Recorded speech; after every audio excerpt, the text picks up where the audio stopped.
ദൈവനാമം വാഴ്ത്തപ്പെടുമാറാകട്ടെ.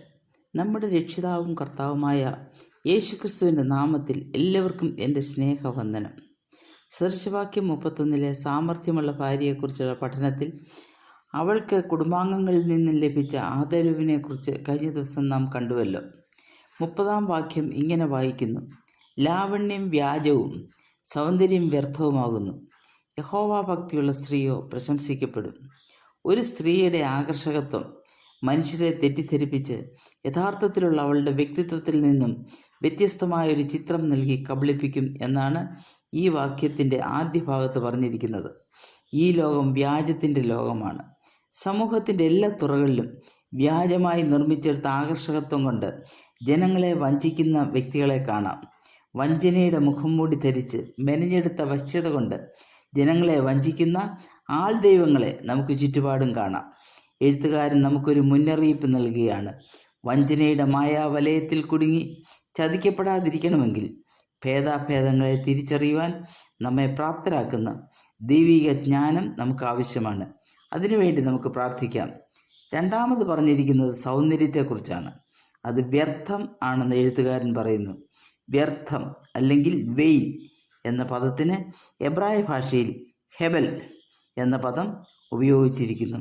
സഭാപ്രസംഗിയിലെ പ്രധാന ആശയമായ മായയെ സൂചിപ്പിക്കുന്നതാണ് ഈ പദം. പ്രയോജനരഹിതം, അർത്ഥശൂന്യം എന്നിങ്ങനെ ഈ പദത്തെ വിവക്ഷിക്കാം. മായാലോകത്തിലെ മായക്കാഴ്ചകൾ എപ്രകാരം അപ്രത്യക്ഷമാകുമോ അഥവാ ശൂന്യമാകുമോ അപ്രകാരം തന്നെ സൗന്ദര്യവും വാടിക്കരിഞ്ഞു പോകും.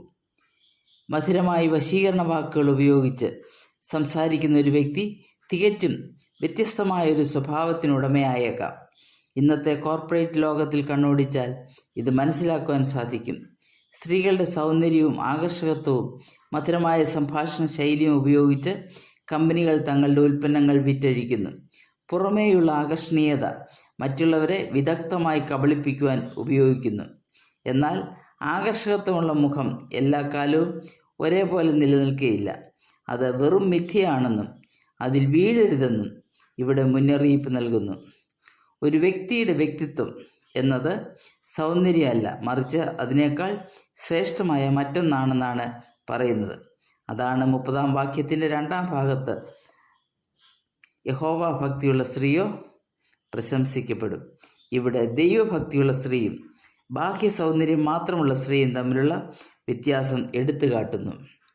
സദൃശവാക്യം 11:22 വിവേകമില്ലാത്ത ഒരു സുന്ദരി പന്നിയുടെ മൂക്കിൽ പൊൻമൂക്കുത്തി പോലെ.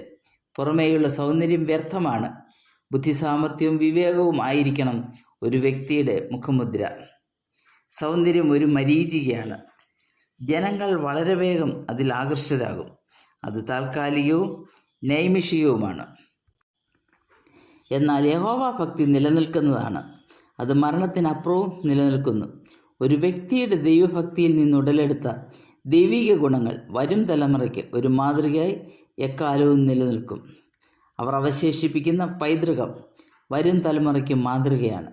നാം നമ്മുടെ തലമുറകൾക്ക് ശേഷിപ്പിക്കേണ്ടുന്ന പൈതൃകം, ലെഗസി ഇപ്രകാരമുള്ളതായിരിക്കണം.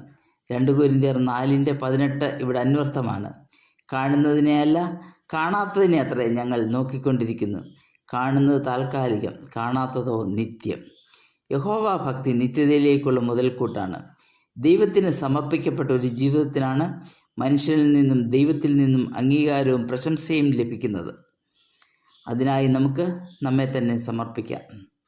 31 വാക്യത്തിൽ സ്ത്രീയെ പറ്റിയുള്ള ക്രിയാത്മക ചിന്തയോടെ ഈ പുസ്തകം അവസാനിക്കുന്നു.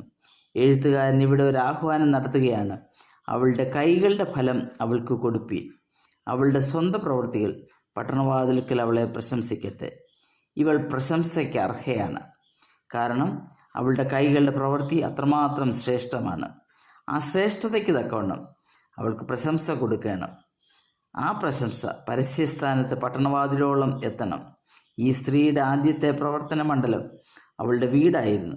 വീട്ടിലുള്ള പ്രവർത്തനത്തിൻ്റെ ശ്രേഷ്ഠത അവൾക്ക് മക്കളിൽ നിന്നും ഭർത്താവിൽ നിന്നും ആദരവ് നേടിക്കൊടുത്തു. ഈ ആദരവിൻ്റെ പ്രത്യേകത അതവൾ നേടിയെടുത്ത ആദരവാണ്. അവളുടെ മഹിമ പല വഴി സഞ്ചരിച്ച് പട്ടണവാതിൽക്കലോളം എത്തി. വീട്ടിലെ 4 ചുവരുകൾക്കുള്ളിലെ സ്വകാര്യ ബഹുമതി പട്ടണവാതിൽക്കലെ പരസ്യ ബഹുമതിയായി രൂപാന്തരപ്പെട്ടു.